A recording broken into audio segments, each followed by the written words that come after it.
The DC munyengo ino amalawi yamaliro a Ben Longwe sindinayenerenso kubwera kumajambula ma audio makamaka pofuna kulemekeza mzimu wa m'bale wathu amene tagwirana ntchito makamaka yolankhulira Malawi kwa zaka zambiri. Komabe nkofunikira kuti muziziwa zimene zikuchitika mu dziko lanu komanso makamaka program ya maliro kuti kodi ikuyenda bwanji, chifukwa Malawi ambiri mukumayimba mafoni kutumiza mameseji ncholinga kuti mudziwe kodi programu ya maliro ikuyenda bwanji. Ndipo mama uno mundilole kuti ndikuziwiseni Amalawi kuti thupi la malemu Ben Longwe lichoka ku Blantyre lero ma 10 o'clock muno kuzera ku Lilongwe ulendo opita kwawo ku Nkhata Bay kumene mwambo okalowa m'manda uchitike mawa. Tikupempheni nonse amene ndi okonda dziko la Malawi, azinzake ndi ena onse akufuna kwabwino kuti tiyeni timuperekeze mzathu, timupempherere mzathu kuti akafike pakana kumuzi pamene adzikalowa m'manda komanso kuti mzimu wake uwuse mumtendere. Lero tikambirana nkhani ziwiri zokha chifukwa cha mwambo umenewu kapena nthawi imene ndili nayo yokhuza maliro a Ben Longwe.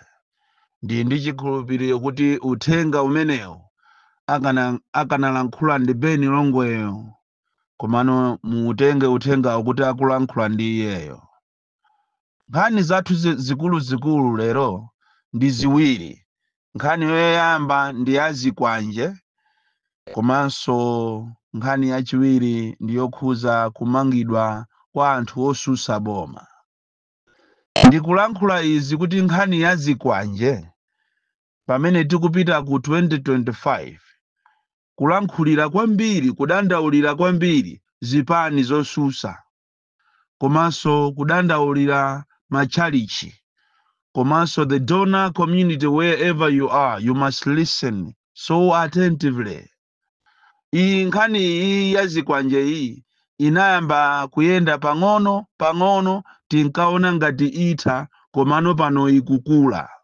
Ndipo ndimafuna ndikupempheni ino a opposition makamaka a UDF, DPP, Afodi, UTM kuti mukhale osamala kwambiri.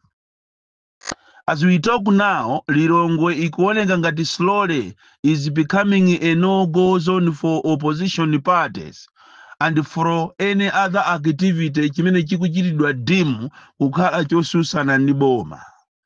And anyamata a Zikwanje amene wawa are working tirelessly kuzera kwa mabwana awo IMCP amene akuzitenga kuti ndi IMCP mabwana amene akuzitenga ngati ziko lindirawo ndikumapasa chithandizo anyamatawa ndikumachita fund.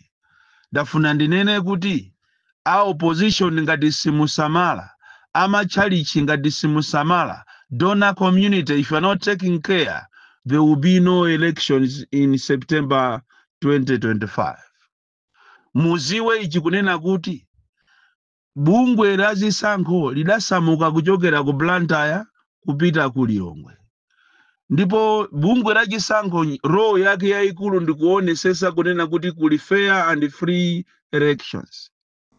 Kodi funso nkumafunsa kuti ngati inu a opposition muti muyang'anire zimenezi, inu donor community muti muyang'anire zimenezi, inu amachalichi komanso Amalawi tonse tikayang'anira nkhalidwe uwu zisankho zizakhalapo? Anyamata amene wangati akwanisa ndikumakamenya anthu ku parliament. Parliament is the most secured place. Koma ngati akwanisa ndikumakamenya anthu ndikumabweresa havoc ku parliament komanso osavala mamaski ndikumaona nkhope zawo in presence of the police, chisankho chiliko? kodi chisankho chimene chizakhala chisankho kapena chizakhala dictation? That's my worry. And this is an issue imene inu a opposition muyenera mudandaule kwambiri. Chifukwa ana awawa ngati simuachita temu, ngati ziko sitiachita temu ana awa, ndikufuna ndikusimikizireni kuzakhala anthu kudulidwa makhosi. Ndipo ndikutha kuona ngakhale a opposition ambiri atapwetekedwa ataphedwa. Koma yet we've got a police, a stupid police for that matter, imene ikulamulidwa ndi anthu opusa amene akungoyang'anira ndikumachita worship ya ndale. A sad nation, a very stupid nation with stupid leaders. Chifukwa akanakhalapo kuti tili ndi asogoleri amphamvu amene cholinga chawo ndi to save Malawians, akanachita condemn Lazarus Chakwera, akanachita condemn this in the strongest terms.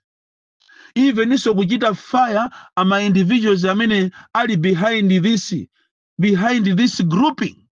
Chifukwa tu gulu limene lili anyamata ake ndi oziwika, maina awo ndi oziwika, a police they are just skating around kumana mangati sakuziwa, ndiponso ena mwa iwo ndi a police iso amavala nawo mamaski ndikumachita pretending ngati as if ndizigawenga koma yeti ndi a police. We need to be a worried nation. Iyi nkhani imene ndikulankhula iyi siku lina muzayikumbukira kuno kumalawi kuno kuti ayamba nkhondo. Chifukwa nkhondo tu imayamba munjira imene iyi nkhondo ngati simukuziwa. Mufufuze kwa anthu amene ali ma Burundi, anthu amene ali ma Rwandizi, muafuse kuti kodi kwanuko zinayenda bwanji, zinkati bwanji, akuwuzani kuti zimayamba chonchi.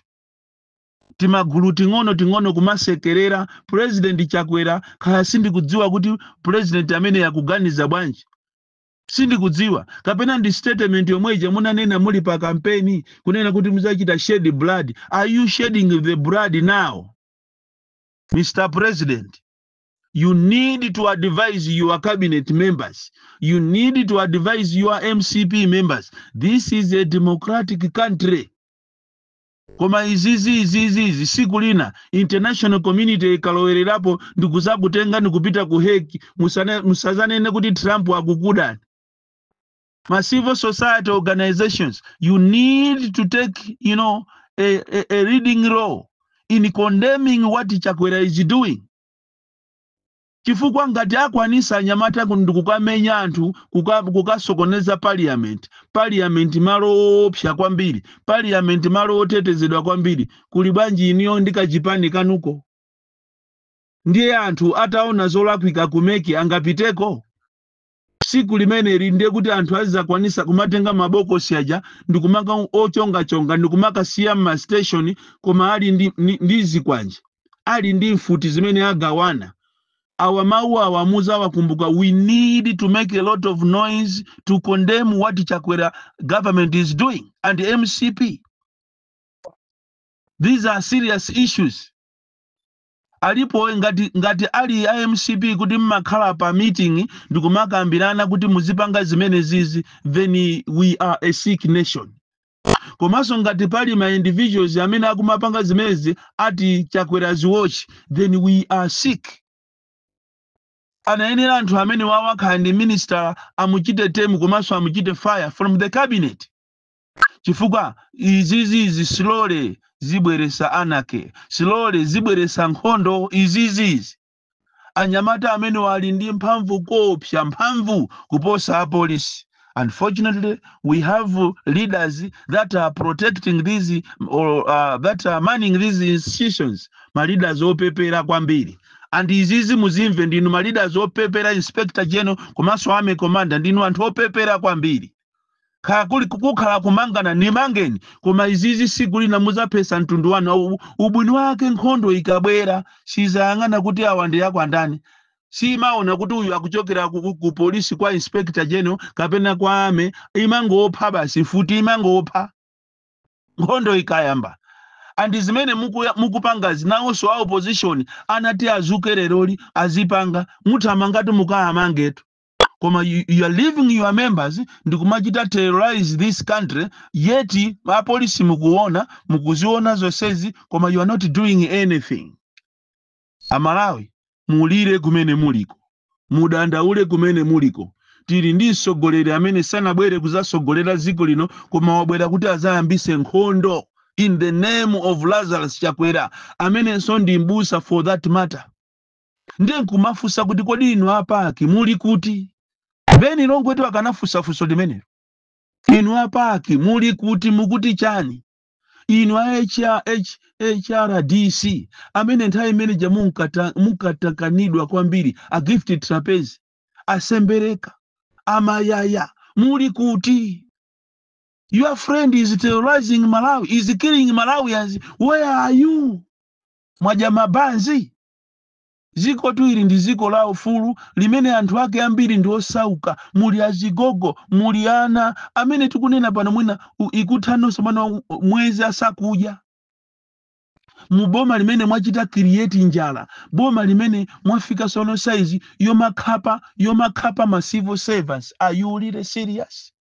Kumakhapa ma civil servants. Bwina, koma inu, omwe otu ma civil servants muzaafunewo, maziphunzisi, muzaafunewo, apolisi, muzaafunewo, ogwira ntchito kuchipatala kuti azakuthandizireni zisankho.